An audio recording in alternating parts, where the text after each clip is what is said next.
In this video, we're going to be talking about how to fix your TikTok repost not working. By the end of this video, you're going to be understanding every single step you have to take in order to go ahead and fix your problem. The first thing is pretty generic. You want to make sure that you have a stable internet connection. You can try toggling between your Wi-Fi and your cellular data, or even restart your router. If that is not the case, you want to simply go ahead and click on the share icon one more time and click on repost again. If it's still not working, you want to go to your profile, then your settings, and then you want to go to free up space and clear cache.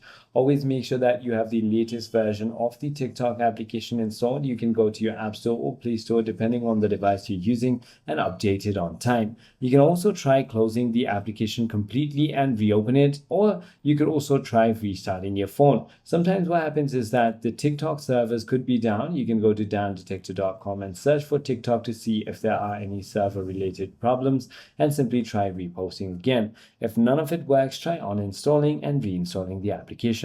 I hope this video clarifies everything for you. If you have further more queries, feel free to comment down below and I'll see you on the next one.